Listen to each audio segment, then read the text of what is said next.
What's up, everybody?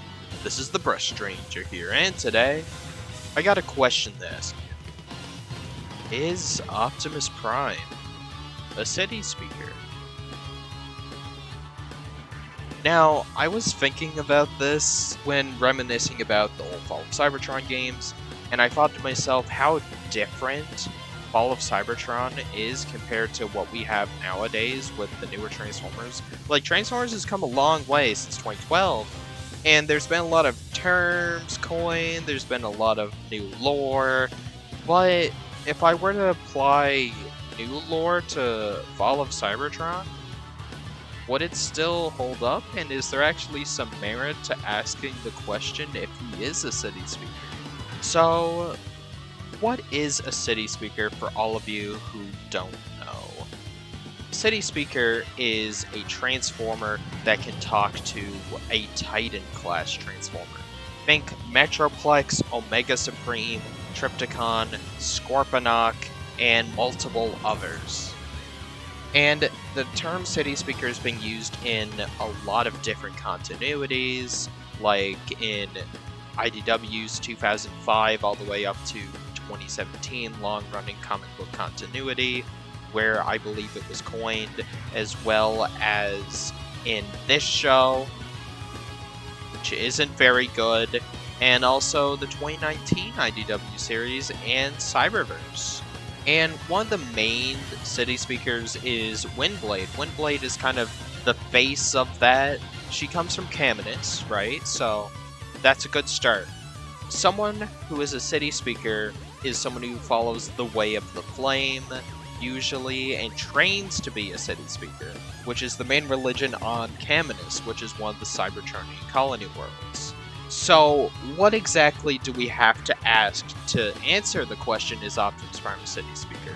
Well, right away we can determine that he's not from Caminus, and to my knowledge, he has not visited Caminus before the War for Cybertron, or the Fall of Cybertron.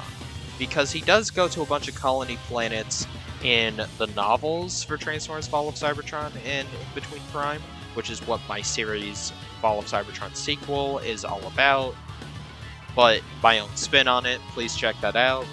But essentially he has not been to campus, that I know of at least, and he has not learned Way of the Flame.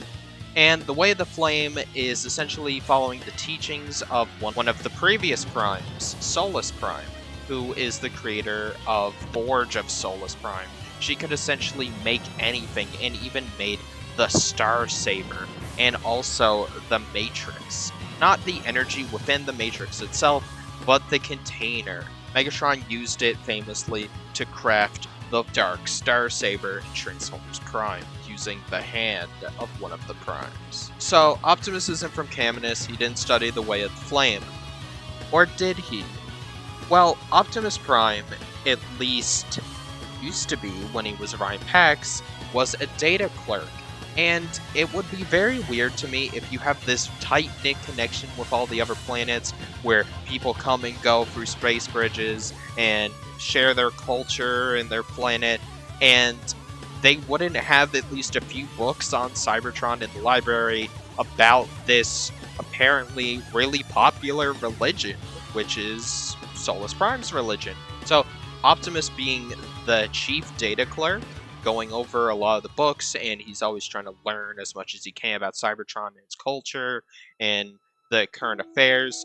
I would say it's so hard to say he didn't at least read a little bit. So, for the argument's sake of this video, Optimus Prime read some stuff about Solus Prime and knows the legends. And it seems like in Transformers Prime, he does know the legend of Solus Prime. And he's even able to use the hammer because he is a Prime. Next, the Transformers wiki says that you have to be part engineer, part spaceship pilot, and part brain surgeon. Now, we're gonna get the first one out of the way, the brain surgeon.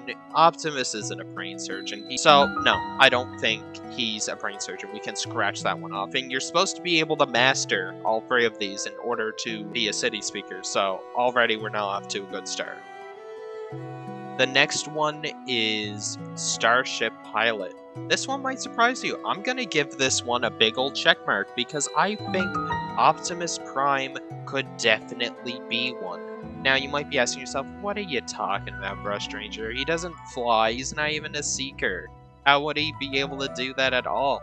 Well, in Transformers Prime, he's able to fly around, and he's really good at it. In a lot of the other continuities, he also can fly around, especially with power linking with Jetfire.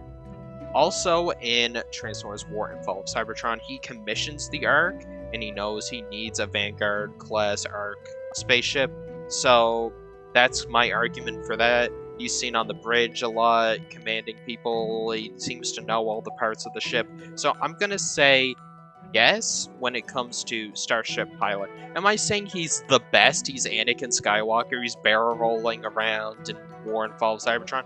No, of course not. But I think he could pass this one. And the last one is an engineer. Is Optimus Prime an engineer? I'm gonna say he's not really.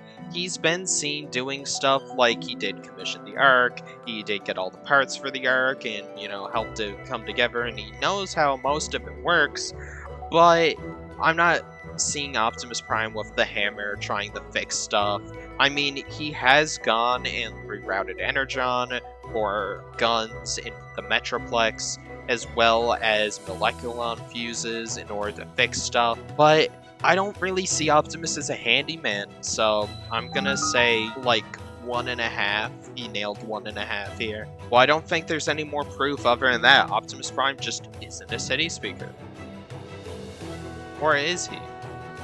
Another thing in order to be a city speaker is you have to have a deep connection with the Titan and bond with a Titan, be able to understand them to the point of telepathy. A Titan won't listen to anyone else other than the city speaker. And what does Optimus Prime do in Fall of Cybertron? He wakes up Metroplex, senses his presence for the Matrix, and he activates a lever, activating Metroplex. Metroplex transforms and heeds the call of the last Prime.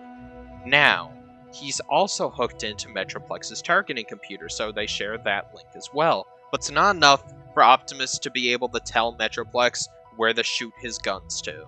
Metroplex would need to have some kind of connection with Optimus.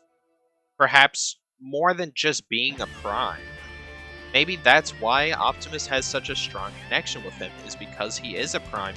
And if you didn't already know, in Transformers, especially IDW, they have this weird connection with Titans, where Titans are considered fully divine beings of Primus. So if you're able to awaken a Titan on a world, you are seen as this prophet of sorts, where you can raise a Titan and understand it. Especially on Cybertron, where they're not as well versed in city speakers, because most of them are on Caminus, because that's where it's taught. Optimus Prime in IDW actually raises a Titan on Earth, and that allows him to tell Starscream that he has to let Earth into the Cybertronian Empire, because you need a Titan defending your world to be part of such. And the Council agrees that Earth is part of the Cybertronian Empire and a colony world now. And Optimus did that. He raised a Titan and was able to communicate with it. As well, in Transformers Fall of Cybertron, he seems to have some kind of connection with Optimus where he goes. That's not him telling him to target something with his big guns. That's him following around Optimus and listening to his orders. And it's not just because he's a Prime. And one of the strongest cases I have for this is Metroplex saving Optimus from the Leapers. Metroplex, realizing that Optimus was in danger, Optimus gave no signal that he was in danger. He was caught off guard by Leapers who had him cornered, that were sent by Starscream. In a very tight hallway, Optimus had no chance of escaping. Metroplex, sensing he was in trouble, punched through a building into the hallway, smashing all of the Leapers and just barely missing Optimus Prime, but missing him nonetheless, because he could sense where Optimus was. Not only that, he makes it so he punches in such a way that he doesn't damage the floor at all, so that Optimus can still proceed to his objective. If he was blindly punching into a building, I doubt he would have been able to progress any further or even would have hurt Optimus. So, do I think Optimus Prime is some sort of city speaker before the term was even coined by Hasbro? Not necessarily, but there is some similarities to what would later go on to be considered a city speaker and that kind of role in Transformers media, and Optimus Prime and Metroplex's relationship and partnership in Fall of Cybertron.